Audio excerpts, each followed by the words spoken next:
Wbtv, covering breaking news live. More reporters on the important stories live. Tracking your first alert weather live. Wbtv News live at 5 starts right now. A former NASCAR champion said it was his dying wish to see NASCAR return to this track. Today, his wife said that wish is coming true. The person I thought I knew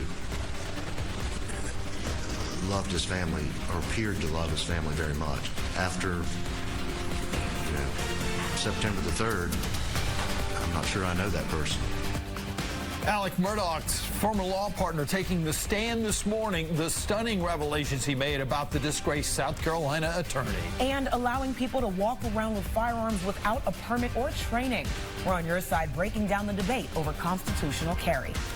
But what seemed like the impossible dream is now just 3 months from reality. Thanks for staying with us. I'm Siobhan Bryan. And I'm John Carter. NASCAR racing is going to be returning to the North Wilkesboro Speedway after an absence of 27 years. And it's coming back bigger than anyone could have imagined with the running of the NASCAR All-Star Race in May. And WBTV's David Wisnot has been keeping us updated on the progress. He is live at the track tonight. And David, I've been by there a million times. I know it's changing. What is it? Does it look like it's going to be ready in time?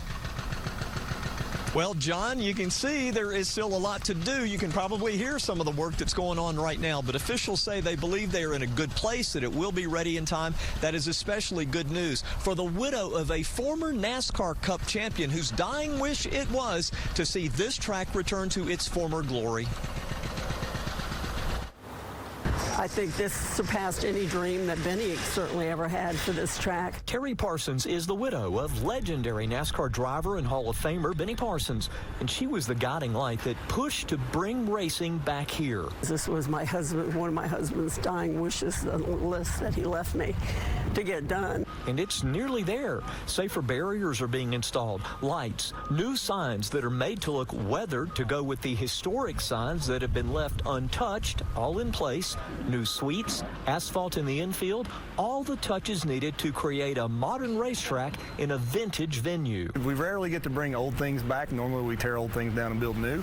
So to be able to bring something old and hold on to a lot of that old and try to hold on to it and preserve that, it's been very, very grateful. And in a town that is so NASCAR focused that even the clerks at the convenience stores plug their sponsors. Want to get that in there, get that little plug in there for Raymer Oil Company. You guys stop over here and see us. They say there's a new buzz around the old track that's already been good for business. The buzz is, like I said, again, the excitement of the community. There's a lot of new tourists starting to come through, new people starting to come through. And while the enthusiasm of Dale Earnhardt Jr. and Marcus Smith gave this project the push it needed to move towards the finish line, it's been the vision of people like Terry Parsons who were determined not to let the dream or the track die. It shows what happens when a local community can come together, get along, check your egos at the door, and work together for one common cause.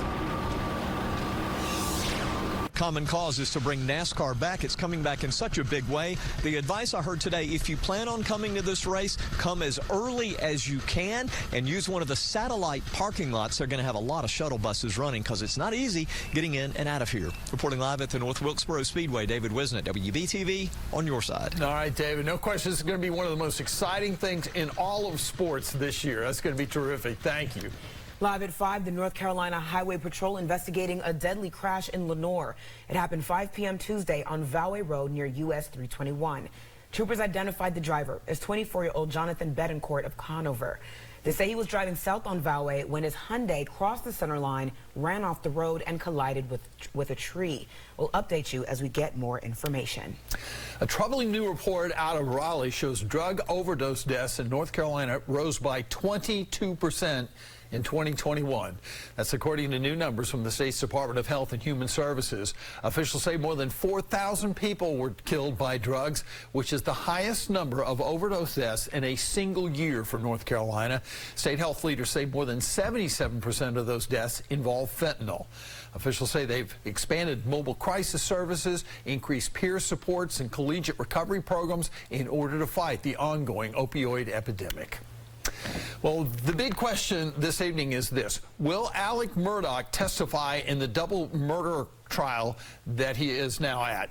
That's what the defense is still mulling over as it nears the conclusion of its case. The defense has already called Murdaugh's son Buster to the stand, but calling Alec opens him up to questioning from the state. Nick Neville from our sister station in Columbia has more on this latest development. This morning, the defense revealed that they were considering calling Alec Murdaugh to the stand, but it could come down to a last-minute decision as to whether or not he will testify. This morning, without the jury present, defense attorney Jim Griffin asked presiding judge Clifton Newman to limit the scope of the cross-examination, particularly questions about alleged financial crimes, should Alec Murdaugh take the stand. Newman said he would not issue such an order. Then Murdaugh's former law partner Mark Ball took the stand, offering compelling testimony for both sides.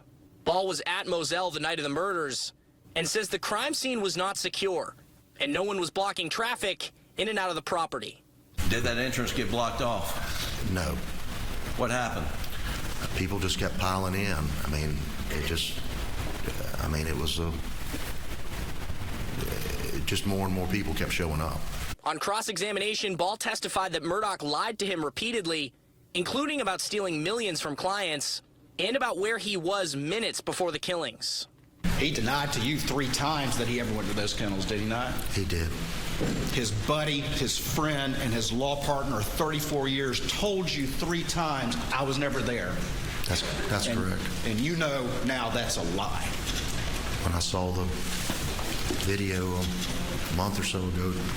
Ball also said that Alec Murdaugh did not appear to be overly concerned about his safety or the safety of his surviving son Buster on the night of the murders, telling Ball, quote, he'll be fine. In Walterboro, I'm Nick Neville. And this afternoon, an expert witness for the defense testified that SLED did not do an adequate job examining the crime scene. He said, quote, much more could have been done, end quote. John? Well, right now, I want to turn our attention to the weather this evening. Here's a live look at the Charlotte skyline from our HD Tower Cam here in West Charlotte, looking eastward. Oh, it's not such a bad day out there. Is the camera jostling a little bit? Perhaps a little windy out there today. Windy and unseasonably warm. So I'm joining meteorologist Rachel Coulter here in the First Alert Weather Center. So, not going to cool down in the next day, I don't believe. Oh, well, I already know what she's going to tell us, but that's. I know you're looking forward to the winter. We do have one winter-like day within our 7-day forecast. It's not going to be snowy, but we'll have rain and cooler temperatures. But tomorrow. Not so much. It's going to be even warmer than what we have out there right now. And it's really warm, and we're about 20 degrees above average this afternoon. And John mentioned it, the winds jostling around the HD Tower Cam here, looking out towards uptown Charlotte. We've had wind gusts over 20 miles per hour, and it's going to be windier tomorrow. So tomorrow's just going to be a little bit extra than what we had today. 76 degrees right now in Charlotte, 77 in Concord, 74 degrees if you're listening in from Salisbury, maybe Shelby, 75 degrees there. So you'll notice that most of the areas within a few degrees of each other were all really warm. It's warm in the mountains too, even though 10 degrees cooler, still into the 60s. So we're talking about well above average. It's warmer in the mountains right now than we should be in the Charlotte area this time of year.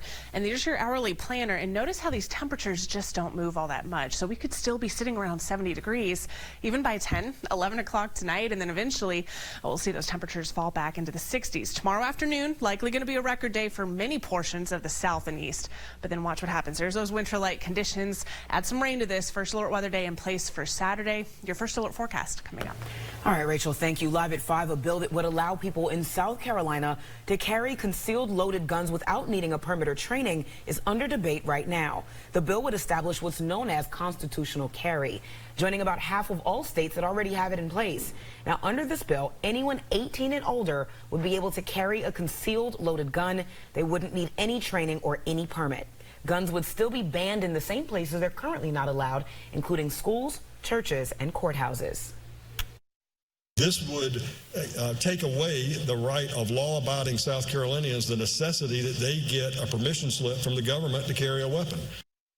Similar constitutional carry proposals have failed here in previous years. Now, if the House does pass this bill, it would move over to the Senate for its consideration.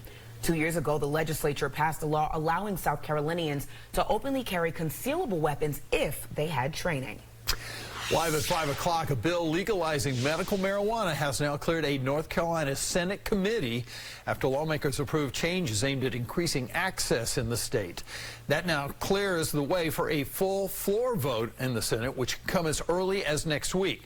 The Compassionate Care Act, as it's called, is similar to a bill the Senate passed last year, but the House never considered. Supporters of legalization raised concerns people in rural communities could struggle to get access, so the bill now prioritizes suppliers who commit to setting up cannabis centers in an equitable way throughout the state. Now, if approved in the Senate, the bill would still need House approval. If it becomes law, North Carolina would become the 38th state to legalize medical marijuana, according to the National Conference of State Legislatures.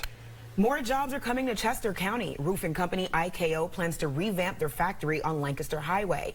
It's a $360 million investment, creating nearly 200 new jobs. South Carolina Governor Henry McMaster was there for the big announcement today. He says this investment shows companies see a future in the Palmetto State and hopes it'll attract future companies. It's almost like we have been reborn just in the last few years, because people are coming from all over the world, and there are a lot of good reasons. If you have a high demand field and you need workers, South Carolina's the place to go for that. The expansion into South Carolina will consist of 2 facilities. The company says they plan to have both facilities ready to go by late 2025. Live at 5 o'clock, schools in the University of North Carolina system are now seeing a drop in student enrollment. According to just released data, most of the 16 universities in the system saw a drop in enrollment from fall of 2021 to fall of 2022. Several universities in our area saw the drop, including Appalachian State University, which saw a drop of 205 students. And UNC Charlotte, which saw a drop of 897 students. UNC Chapel Hill is one of the universities that actually saw an increase in students, with an additional 64 enrollees in 2022. And searching for a group of people in Charlotte reportedly responsible for multiple crimes. We're on your side with the exclusive video showing the group police believe is behind an armed robbery. Habitat for Humanity is bringing women together to help a mother's dream come true. We're on your side with how you can be a part of this.